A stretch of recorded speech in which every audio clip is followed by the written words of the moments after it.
Hello everyone. Today I am going to talk about our database story, and this is about a tale of expanding our kingdom. So we will talk about the database growth in terms of a story. And if you are interested to grow your database, if you are working with your application and database, this video is for you. Okay. Now imagine a kingdom where every decision, every transaction, and every story is recorded in a grand tower at the heart of the land. But what happens when that tower becomes too full, too slow, and unable to keep up to the kingdom's growth? So, this is the tale of that kingdom and how it overcome these challenges, just like challenges your business might face as it grows. Welcome to the tale of expanding kingdom, where we will discover the secrets to scale a database wrapped in the journey of a thriving kingdom. Now, if I move to the kingdom, let me show you another image. And this is an image of the grand tower in the kingdom center. Okay.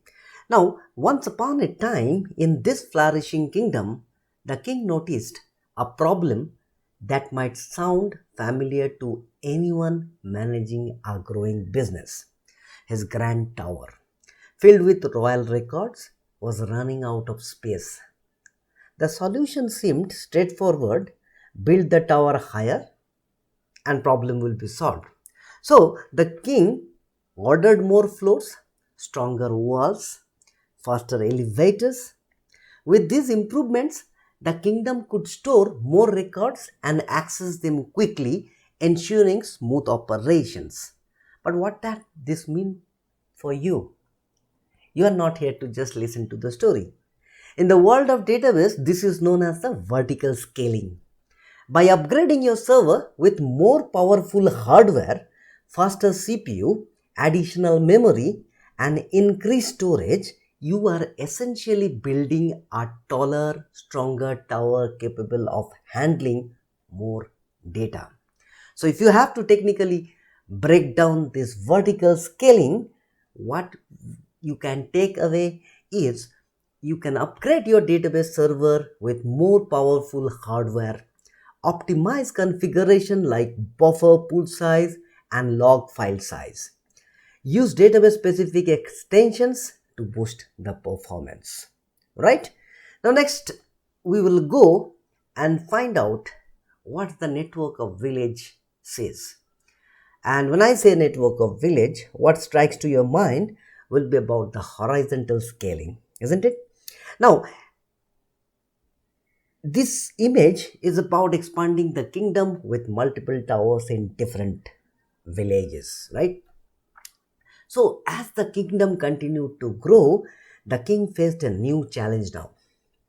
No matter how tall he built the tower, it wasn't enough to keep up with the increasing number of records. It was time to think differently. Instead of relying on just one tower, the king decided to build more towers in different villages connected by network of roads. This way, each village had its own tower to manage records, making the system more efficient and reliable. In technical terms, this is called as horizontal scaling.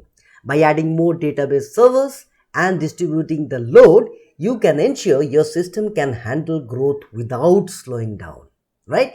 Now, in the technical viewpoint, if you see the horizontal scaling, here is how you will implement that. Set up the additional database server, use load balancing to distribute the workloads, and synchronize the data across the server to keep everything consistent. Okay? Now, let's move to the next one, and this is about the royal archives. And here we will be talking about the caching techniques. Okay? Now, imagine the king realized that some records were accessed every day while the others were rarely touched. To make things run more smoothly, he created a special archive near the entrance of the tower for most frequently used records. This reduced the burden on the main tower, speeding up access to the important information. Now, this strategy is like using caching techniques in your database. By storing frequently accessed data in a cache, you reduce the load on your main database and improve performances. The caching techniques, in the technical terms, you can basically break it in. To implement this caching, what you can do is you can set up database caching for frequently accessed data. Use the application caching for commonly used information. Don't rely on the database always, okay? Regularly update your cache to keep it fresh and accurate. Let's go to the next area of the kingdom, which is about the district and how a partitioning and sharding techniques can be used in database to maintain certain things. So if you see that the image what I am showing here is divided into districts and each is having their own towers.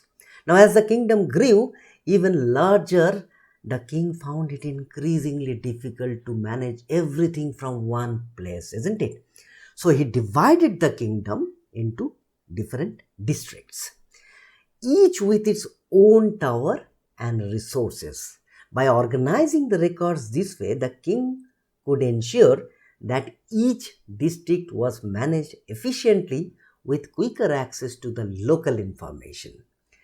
In the world of database, this is known as partitioning and sharding. Partitioning divides your database into smaller, more manageable pieces, while sharding distributes the data across multiple servers to handle the large amount of traffic. And if you have to technically break down this, here is how you have to do it. You identify the logical criteria for partitioning, like data or a particular region, then implement sharding to spread the data across multiple servers, and then you optimize your queries to take advantage of these strategies, right? Next, we move to the kingdom messengers, which is around replication and high availability. So most of you already guessed that how it will work, but let me tell you and see this image that where messenger is carrying copy of records to different towers, right? So what I meant by this is, what if a disaster struck? Say for example, the king knew that even the most organized system could fail if something went wrong. So to protect the kingdom records, he appointed messengers to carry copy of important documents to the other towers. So you must be guessing about CDC, change data capture, right?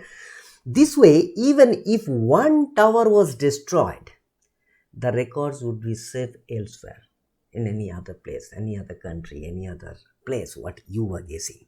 This is similar to the replication of a database. By creating copies of your data across multiple servers, you can ensure the high availability and protect against the data loss. If you have to technically implement this, what will you do?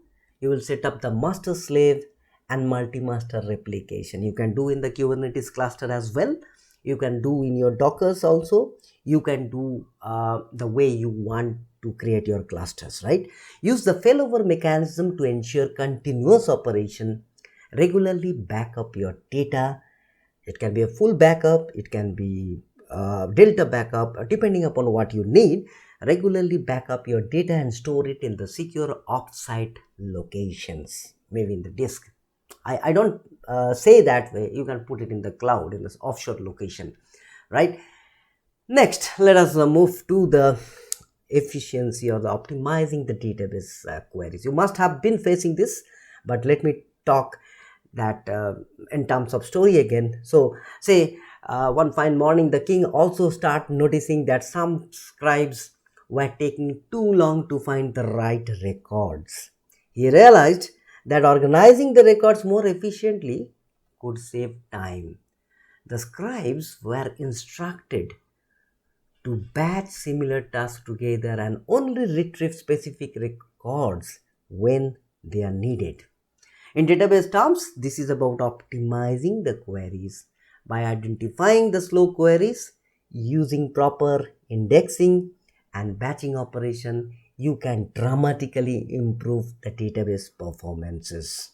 You can use a lot of monitoring tools to find out what's going on, but this is how you can dramatically improve the database performances, right? From the technical side, if you have to improve or implement this, to optimize your queries, use the monitoring tools like Dynatrace, like Splunk, and start finding out what are the top queries which is slowing down your machine or your application.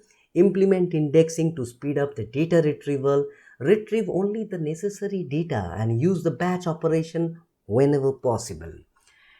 Next, I would like to talk about the automated backup. In the world of DevOps today, I would definitely not leave that as automated backup and the disaster recovery. How you are organizing the failovers are also very, very important. So from the royal safety plan, what can be the secure vault for the kingdom is what I am going to talk about. So king knew that even with the best planning, disaster could still occur. To safeguard the kingdom vital records, he developed a plan to regularly send copies to a secure vault far from the main tower. He also made sure that everyone knew what to do in case of an emergency. This is like having an automated backup and disaster recovery plan for your database. By regularly backing up your data and having a recovery plan in place, you can quickly restore operation if something goes wrong. Now, technically, what will you do to implement this is you will be implementing a solid disaster recovery plan. You create the plan, you discuss with the stakeholders, you automate the backups to secure an off-site location, develop a detailed disaster recovery plan, and regularly test and validate the backup and the recovery process at least once in 3 months will be a good place to start. In the next section, I would still like to talk about the monitoring and optimizing the database performances. So there should be a watchful eye which is looking how things are going. Implementing does not mean everything will go fine. What you have to also do is you want to keep some watchman monitoring this kingdom tower, right?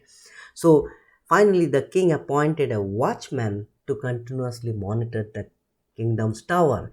They kept a close eye on everything, ensuring that any problem were addressed before they could become serious. In the data management, this is like continuously monitoring your system performances by tracking key metrics and using optimization strategies. You can keep your database running smoothly.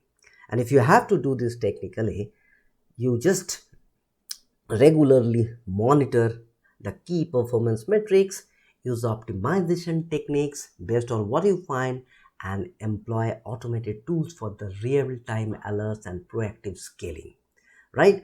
And so the kingdom continues to grow and prosper. So by following these strategies, the tower remains scalable, efficient, and always ready for the future. Just like the kingdom, you can ensure that your database is prepared to meet the growing needs of your business. So thank you guys. Thanks for joining up in this journey. If you found this story helpful, don't forget to subscribe for more insights and stories like this that can help you to grow your business. I will come with another story next day. Thanks guys. Bye for now.